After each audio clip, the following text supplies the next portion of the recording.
Next concept हम लोग देखने जा रहे हैं एंथर वॉल लेयर डेवलपमेंट और micro sporangial wall layer. Micro sporangial wall layer क्या होता है इसके बारे में हम थोड़ा सा आपको समझा लें। जो माइक्रो स्पोरेंजियल वॉल लेयर होता है इसमें टोटल 4 डिफरेंट लेयर आपको दिखाई देंगे, 4 डिफरेंट लेयर आपको दिखाई देंगे।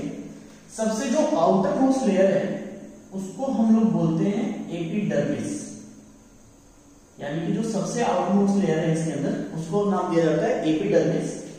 ये हमेशा सिंगल लेयर्ड स्ट्रक्चर है। कैसा है? सिंगल लेयर्ड स्ट्रक्चर है और बेसिकली प्रोटेक्शन प्रोवाइड करने में हेल्प करता है। दूसरा जो लेयर है बेटा उसको नाम दिया जाता है एंडोथीसियम। तो जो दूसरा लेयर आपको दिखाई देगा उसका नाम है एंडोथीसियम। एंडोथीसियम भी आपका कैसा लेयर है? सिंगल लेयर स्ट्रक्चर है। ये क्वेश्चन पूछता है। जो थर्ड लेयर है उसको हम लोग नाम देते हैं मिडल लेयर। इसको क्या नाम देते हैं? Middle layer. मिडल लेयर आपका 2 to 3 लेयर स्ट्रक्चर है, 2 to 3 लेयर स्ट्रक्चर है। एंड सबसे लास्ट में जो आता है सबसे अंदर की तरफ उसका नाम है tapetum.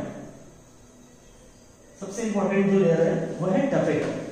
Tapetum inner most layer बोला जाता है और टैपेटम 2 टाइप के होते हैं। डिटेल नहीं पढ़ना है आपको, बस नाम मैं बता दे रहा हूं। टैपेटम 2 टाइप के होते हैं। एक होता है अमीबॉइड टैपेटम और इसी का दूसरा टाइप होता है सिक्रीटरी टैपेटम। तो 2 टाइप के हैं, amoeboid tapetum and secretory tapetum. तो total micro sporangial wall layer को डिफरेंशिएट किया गया है 4 लेयर के अंदर, epidermis, endothecium, middle layer and tapetum. थोड़ा सा और इसमें अगर डिटेल चले तो मैं आपको सारे लेयर कैसे बनते हैं उसके बारे में एक्सप्लेन कर दे रहा हूं। आपको आसानी से समझ में आ जाएगा कि कैसे ये वॉल लेयर फॉर्मेशन होता है। तो चलिए स्टार्ट करते हैं डेवलपमेंट, जो एंथर वॉल लेयर का डेवलपमेंट है उसके बारे में। हम लोगों ने स्टार्ट में पढ़ा था कि जो स्टेमेन होते हैं, ये मान लीजिए स्टेमेन है, तो स्टेमेन का अगर आप टीएस कट करोगे, ट्रांसफर सेक्शन कट करते हो, तो इसके ट्रांसफर सेक्शन में टीएस में आपको रफली ऐसा डायग्राम दिखाई देगा। इस तरह से एक स्ट्रक्चर दिखाई देगा।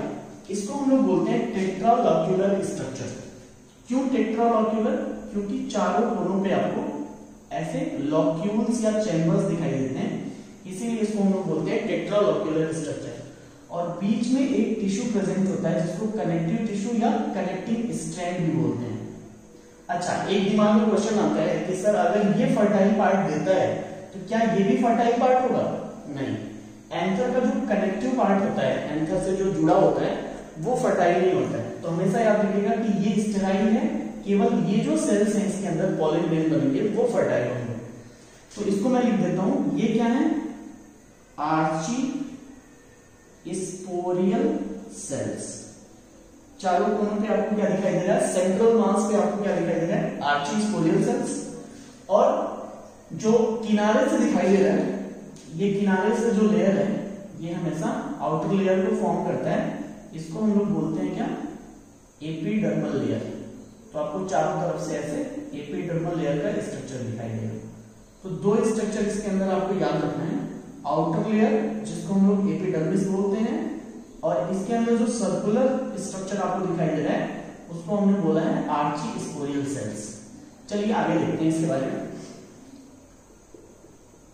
जब आगे ये मैच्योर होते हैं तो कैसे डेवलपमेंट होता है चारों लेयर का, ये समझना है। इसी डायग्राम को मैं थोड़ा सा बड़ा करके आपको समझाता हूं।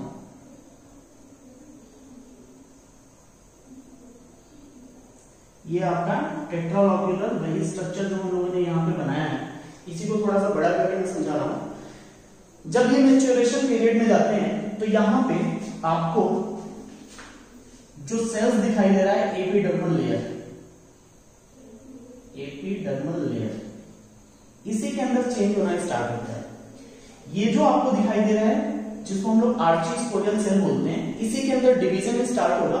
पहला जैसे ही डिवीजन होता है, पहले डिवीजन से इसके अंदर आपको कुछ चेंजेस नजर आएंगे और वो चेंजेस क्या होता है, इसके बाहर एक स्ट्रक्चर बन जाता है। इसके बाहर क्या होता है, एक स्ट्रक्चर बन जाता है। इस स्ट्रक्चर को, इस सेलुलर स्ट्रक्चर को हम लोग बोलते हैं क्या, प्राइमरी पेराइटल लेयर, या इसी को बोला जाता है प्राइमरी पेराइटल सेल। ये जो प्राइमरी पेराइटल सेल होता है, सबसे पहला स्ट्रक्चर, यानी कि जब भी आर्ची स्पोरियड सेल डिवाइड होंगे तो वो पहला स्ट्रक्चर फॉर्म करेंगे, जिसको हम लोग नाम देते हैं primary parietal cell. Primary parietal cell. और अंदर की तरफ आपको क्या दिखाई देगा, मास ऑफ टिश्यू। और ये जो मास ऑफ टिश्यू होते हैं, इन्हीं को हम लोग बोलते हैं स्पोरोजिनस टिश्यू। तो इसके अंदर जो बहुत सारे क्लस्टर के फॉर्म में आपको दिखाई दे रहा है, इसी को हम लोग बोलते हैं मास ऑफ टिश्यू। इसी का नाम है स्पोरोजिनस टिश्यू। तो इसके अंदर जितना ग्रीन कलर से आपने बनाया है, इसको हम लोग लिखते हैं स्पोरोजिनस टिश्यू। तो दो चीजें आपको इसमें दिखाई दे रहा है, बाहर का लेयर जिसको हम लोग बोलते हैं पेराइटल, प्राइमरी पेराइटल सेल, और अंदर का लेयर जिसको हम लोग बोलते हैं स्पोरोजिनस टिश्यू। पहला कन्वर्जन आपको ये दिखाई देता है। दूसरा कन्वर्जन आपको क्या दिखाई देगा, इसी में मैं आपको समझा दे रहा हूं। कुछ टाइम बाद ये जो स्पोरोजिनस टिश्यू है, ये तो ऐसे ही पड़ा रहेगा, इसमें कोई डिवीजन अभी नहीं होना है। लेकिन जो प्राइमरी पेराइटल सेल है, इसके अंदर फिर से डिवीजन होगा। जैसे ही इसमें डिवीजन होगा तो दो लेयर फॉर्म होंगे। जैसे ही इसके अंदर डिवीजन होता है तो इसमें दो लेयर फॉर्म होते हैं। सबसे बाहर की तरफ अब जो लेयर बन जाता है वो कहलाता है आपका एंडोथीसियम। अब ये जो सेकेंडरी पेराइटल सेल से बना है,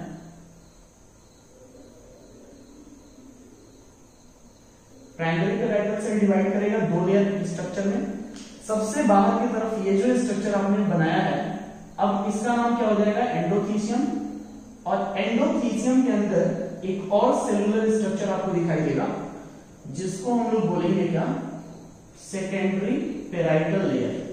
तो इसके अंदर आपको ऐसा एक सेलुलर स्ट्रक्चर दिखाई देगा, जिसको हम लोग बोलते हैं सेकेंडरी पेराइटल लेयर। तो प्राइमरी पेराइटल लेयर डिवाइड करेगा दो स्ट्रक्चर में, आउटर लेयर जिसको हम लोग बोलते हैं क्या, एंडोथीसियम, और उसके अंदर एक ब्लैक कलर से आपको दिखाई दे रहा है, जिसको हम लोग बोल रहे हैं सेकेंडरी पेराइटल सेल। बाकी अंदर की तरफ जो टिश्यू है वो ऐसे ही प्रेजेंट है, मतलब स्पोरोजिनस टिश्यू में कोई चेंज ही नहीं हो रहा, वो डिवाइड अभी नहीं करेंगे, जैसे के तैसे अंदर होंगे, यानी कि अंदर ही पड़े रहेंगे। तो ये आपको इतना क्लियर समझ में आ रहा होगा कि स्पोरोजिनस टिश्यू में तो कोई डिवीजन नहीं हो रहा है, लेकिन जो बाहर के लेयर है वो डिवाइड कर रहे हैं। प्राइमरी पेराइटल सेल फिर से डिवाइड किया तो ये बना दिया दूसरा टिश्यू, जिसको हम लोग बोलते हैं एंडोथीसियम।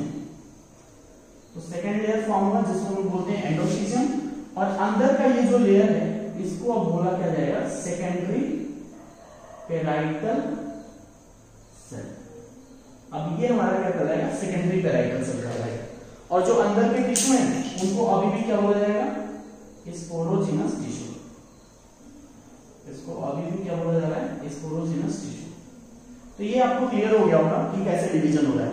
दूसरा डिवीजन आपको ये समझ में आया, फिर तीसरा डिवीजन भी आपको समझ में आ जाएगा। थर्ड डिवीजन जैसे कि ये पूछते हैं, थर्ड डिवीजन के अंदर आपको दिखाई देगा कि फिर से जो सेकेंडरी पेराइटल सेल है, ये एक से दो बार डिवाइड करेगा, तो उसके अंदर 2 या 3 लेयर का स्ट्रक्चर फॉर्म होता है, जिसको हम लोग बोलते हैं मिडल लेयर। अब यहां पे आप थोड़ा ध्यान से देखिएगा, ये स्ट्रक्चर मैं बना देता हूं।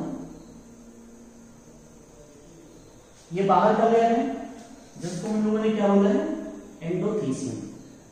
ये एंडोथीसियम, इसके अंदर कोई डिवीजन अभी नहीं होगा, तो ये एंडोथीसियम ऐसे ही जैसे बना है वैसे ही बना का बना रहेगा, इसके अंदर कोई चेंज नहीं होना है। इसके अंदर जो लेयर था सेकेंडरी पेराइटल सेल, इसके डिवीजन के कारण आपको क्या दिखाई देगा, 2 से 3 लेयर स्ट्रक्चर दिखाई देंगे। इसके अंदर क्या दिखाई देगा, 2 से 3 लेयर स्ट्रक्चर दिखाई देंगे। तो ये मान लीजिए पहला लेयर बन रहा है, ये फर्स्ट लेयर बना, और इसी के ऊपर एक और लेयर हम लोग बना देते हैं। इसी के अंदर की तरफ एक और लेयर आपको दिखाई दे रहा है। तो ये 2 से 3 लेयर स्ट्रक्चर में आपको दिखाने की कोशिश कर रहा हूं कि कैसे ये बनते हैं इसके अंदर। जैसे जैसे डेवलपमेंट कंप्लीट होते जाता है वैसे वैसे ये सेलुलर स्ट्रक्चर आपको मिलते जाएंगे।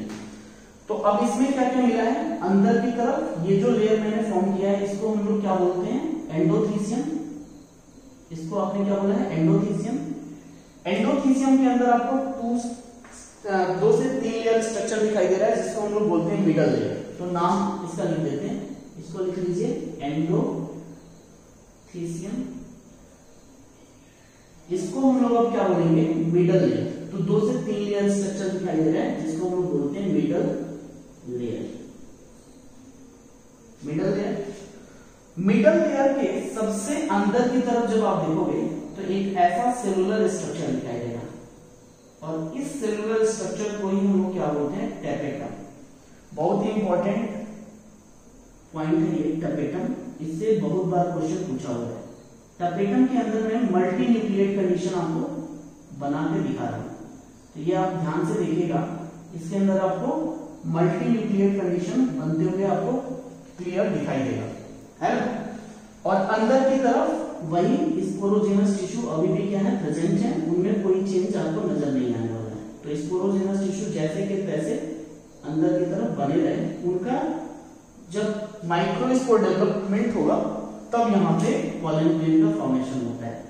तो ये डायग्राम आपको क्लियर समझ में आ रहा होगा कि कैसे कोई भी एंथर वॉल लेयर का फॉर्मेशन होता है। तो अब फटाफट सुन लीजिए क्या क्या बना है। जब भी आप ट्रांसफर सेक्शन कट करते हैं तो एक रफली डायग्राम ऐसे दिखाई देता है, टेट्रालोक्यूलर स्ट्रक्चर। इसको मैंने एक्सप्लेन करने की कोशिश किया है कि कैसे डेवलप करते हैं, ये लेयर कैसे बनता है। तो जो एपिडर्मल लेयर है ये तो हमेशा बाहर से आपको दिखाई देगा, तो बाहर का लेयर हमेशा ही एपिडर्मल लेयर होगा, इसमें कोई चेंज होना नहीं है। तो हमेशा जो बाहर का लेयर है वो आप याद रखिएगा प्रोटेक्शन प्रोवाइड करने के लिए होता है, और इसको हम लोग बोलते हैं क्या, एपिडर्मल लेयर या एपिडर्मल सेल्स। तो बाहर की तरफ आपको एपिडर्मल लेयर दिखाई दे रहा है। जस्ट इसके अंदर एक बार डिवीजन होता है आर्चीस्पोरियन सेल्स में, तो पहला लेयर बनता है जिसको हम लोग बोलते हैं primary parietal cell. Primary parietal cell, और उसके अंदर एक सेलुलर स्ट्रक्चर फॉर्म होता है जिसको हम लोग बोलते हैं स्पोरोजिनस टिश्यू। ये क्लस्टर मास के फॉर्मेशन में आपको दिखाई दे रहा है, इसको हम लोग बोलते हैं स्पोरोजिनस टिश्यू। अब क्या होता है, जैसे जैसे डेवलपमेंट होता जाता है वैसे वैसे प्राइमरी पेराइटल सेल फिर से डिवाइड करेंगे तो 2 लेयर फॉर्म करेंगे। अंदर की तरफ जो स्ट्रक्चर फॉर्म होगा उसको हम लोग बोलेंगे सेकेंडरी पेराइटल सेल, और जो बाहर की तरफ स्ट्रक्चर फॉर्म होगा उसको दिया जाएगा एंडोथीसियम। तो ये हो गया आपका एपिडर्मिस, ये हो गया आपका एंडोथीसियम। तीसरा लेयर जिसको हम लोग बोलते हैं मिडल लेयर, और सबसे अंदर की तरफ यहां पे क्या है, टैपेटम। तो इसको हम लोग बोलते हैं टैपेटम। ये आपको इतना क्लियर समझ में आ गया होगा। बाकी अभी भी अंदर की तरफ कौन सा टिश्यू है, स्पोरोजिनस टिश्यू है। इसको मैं ऊपर बना देता हूं, स्पोरोजिनस टिश्यू। तो चलिए ये आपको चीजें समझ में आ गई। मैं थोड़ा थोड़ा फंक्शन आपको समझा देता हूं। जो एपिडर्मिस का फंक्शन क्या है, प्रोटेक्शन प्रोवाइड करना। एंडोथीसियम का फंक्शन क्या होता है, एंडोथीसियम एक्चुअल में किस नेचर के होते हैं, हाइड्रोस्कोपिक। ध्यान से सुनिएगा, हाइड्रोस्कोपिक नेचर के होते हैं। हाइड्रोस्कोपिक नेचर का मतलब क्या होता है, हाइड्रोस्कोपिक का मतलब होता है जब भी इन्वायरमेंट के अंदर रिलेटिव ह्यूमिडिटी बहुत ज्यादा बढ़ जाती है तो जो सेल्स होते हैं वो फूलना स्टार्ट कर देते हैं, फूलने लगते हैं। और जैसे ही रिलेटिव ह्यूमिडिटी इन्वायरमेंट का कम होते जाता है वैसे वैसे ये सिकुड़ने लगता है। तो जैसे ही रिलेटिव ह्यूमिडिटी ज्यादा होगी ये स्वेलअप होंगे, और जैसे ही रिलेटिव ह्यूमिडिटी कम होती जाती है ये सिकुड़ने लगते हैं, जिसके कारण फूलने और सिकुड़ने के कारण जो भी पॉलन ग्रेन मैच्योर होते हैं वो डिस्पर्स होकर बाहर निकल जाते हैं। तो इनका मेजर फंक्शन क्या होता है, डेहिसेंस ऑफ पॉलन ग्रेन, यानी कि जो भी पॉलन ग्रेन होते हैं उनको रिलीज करने में हेल्प करता है एंडोथीसियम। एंडोथीसियम के अंदर एक लेयर भी बना होता है कैलोज बैंड। तो इसमें एक सेल प्रेजेंट होता है जिसको हम लोग बोलते हैं कैलोज बैंड। कहीं लिख लीजिएगा आप लोग कि एंडोथीसियम के अंदर कैलोज बैंड प्रेजेंट होता है। एक बैंड लाइक स्ट्रक्चर, ऐसे आपको बैंड लाइक स्ट्रक्चर दिखाई देगा जिसको हम लोग बोलते हैं कैलोज बैंड। तो एंडोथीसियम आपको समझ में आ गया, single layer structure, hydroscopic nature का है और कैलोज बैंड प्रेजेंट है। बाकी जो तीसरा लेयर है उसको हम लोग बोलते हैं मिडल लेयर। मिडल लेयर आपका 2 to 3 लेयर स्ट्रक्चर है। सबसे कम टाइम पीरियड के लिए मिडल लेयर का फॉर्मेशन होता है, इसीलिए इसको सैक्रिफाइस सेल्स भी बोलते हैं। लास्ट में आता है आपका टपेटम। टपेटम बहुत ही इंपॉर्टेंट है। टपेटम जो होता है it act as nerve cells. Nerve cells क्यों? क्योंकि ये न्यूट्रिशन प्रोवाइड करता है किसको? पॉलन ग्रेन्स को। तो जब तक पॉलन ग्रेन्स पूरी तरह से डेवलप नहीं हो जाते हैं, टपेटम क्या करता है? उनको नरिशमेंट प्रोवाइड करता है, इसीलिए इसको नर्व सेल्स के जैसे माना जाता है जो टपेटम होते हैं। टपेटम के कुछ इंपॉर्टेंट फंक्शंस हैं जिनके बारे में हम लोग बात कर लेते हैं। तो यहाँ पे मैं आपसे बात कर लेता हूं कि टपेटम के फंक्शन क्या है। तो एक फटाफट रीडिंग करेगा, function of tapetum. Function of tapetum. Tapetum की क्या फंक्शन है? सबसे पहला फंक्शन इसका होता है बेटा provide nourishment to developing pollen grain. Developing pollen grains, जितने भी पॉलन ग्रेन्स यानी कि जो डेवलपिंग पॉलन ग्रेन्स हैं, जब तक वो पूरी तरह से मैच्योर नहीं हो जाते हैं, उनको नरिशमेंट कौन प्रोवाइड करेगा? टपेटम। ठीक, पहला फंक्शन। दूसरा फंक्शन आपको याद रखना है, फॉर्मेशन ऑफ यूबिस बॉडीज। एम्स का क्वेश्चन है बेटा, यूबिस बॉडीज। अब दिमाग में आएगा कि यूबिस बॉडीज क्या है, तो याद रखिएगा कि यूबिस बॉडीज एक वेसिकल लाइक स्ट्रक्चर होता है। वेसिकल्स होते हैं छोटे छोटे, जिनके अंदर एक केमिकल होता है, एक केमिकल भरा होता है जिसको हम लोग बोलते हैं स्पोरोपोलेनिन। स्पोरोपोलेनिन। तो यूबिस बॉडीज एक वेसिकल लाइक स्ट्रक्चर होते हैं जिसके अंदर एक केमिकल भरा होता है जिसको हम लोग बोलते हैं स्पोरोपोलेनिन। याद रखिएगा, यहाँ पे मैं आपको बता दूं, नोट करके कहीं लिख लीजिएगा। स्पोरोपोलेनिन अभी तक का सबसे हार्डेस्ट कोटिंग वाला केमिकल माना जाता है, सब्सटेंस माना जाता है। क्यों? क्योंकि स्पोरोपोलेनिन को डिग्रेड करने के लिए या उसको डाइजेस्ट करने के लिए अभी तक कोई एंजाइम बना ही नहीं है जो स्पोरोपोलेनिन को क्या कर सके? डिग्रेड कर सके, खराब कर सके। तो जो हम लोग पढ़ेंगे क्या बोलते हैं उसको, पॉलन ग्रेन्स जो होते हैं उसका जो आउटर लेयर होता है वो इसी स्पोरोपोलेनिन से बना होता है, और इसीलिए कभी भी वो आउटर लेयर उसका खराब नहीं होता है। ये चीज आप समझ के रखिएगा। तीसरा याद रखिएगा, पॉलन कीट फॉर्मेशन। पॉलन कीट। पॉलन कीट फॉर्मेशन केवल उन प्लांट्स में होगा जिन प्लांट्स के अंदर पॉलिनेशन इंसेक्ट्स के थ्रू होता है। तो जिन भी प्लांट्स के अंदर पॉलिनेशन इंसेक्ट्स के थ्रू होता है उनमें पॉलन कीट फॉर्मेशन होता है। कम से कम इतना फंक्शन आपको याद रखना है टपेटम के, ये सारे फंक्शन। अच्छा, एक पॉइंट और यहां पे याद रखिएगा कि एंडोथीसियम हाइग्रोस्कोपिक नेचर का है और यहाँ पे कैलोज बैंड प्रेजेंट है। तो कैलोज बैंड को तोड़ने के लिए यहाँ पे टपेटम में एक एंजाइम बनता है जिसको हम लोग बोलते हैं कैलेज एंजाइम। तो यहाँ पे फॉर्मेशन ऑफ कैलेज एंजाइम। ये सब कुछ आपको समझ में आएगा जब मैं माइक्रोस्पोरोजेनेसिस इसके आगे डिस्कस करूंगा आपसे। तो कैलेज एंजाइम बनता है जो कैलोज बैंड को क्या करेगा? तोड़ने में या उसको डाइजेस्ट करने में हेल्प करेगा, ताकि जो भी माइक्रोस्पोर होंगे वो अलग अलग हो जाएंगे। पहले एक साथ इकट्ठा फॉर्म में होते हैं, बाद में जैसे ही ये कैलेज एंजाइम वहां पे अप्लाई किया जाता है तो सारे के सारे जो माइक्रोस्पोर होते हैं वो अलग हो जाते हैं। तो ओवरऑल आपको इतना याद रखना है कि एंथर वॉल लेयर डेवलपमेंट में कितने लेयर हैं? 4 layer, epidermis, endothecium, middle layer and tapetum. ये डायग्राम अच्छे से याद रखिएगा क्योंकि इससे बार बार क्वेश्चन पूछता है। कभी कभी आपको केवल इतना स्ट्रक्चर दे देगा, आपके एनसीईआरटी के बुक में केवल इतना ही स्ट्रक्चर दिया हुआ है और इसी को एक्सप्लेन किया हुआ है। तो याद रखिएगा कि डायरेक्ट डायग्राम से भी क्वेश्चन इसमें आते हैं। इतना क्लियर हो गया होगा, है ना? Thank you so much.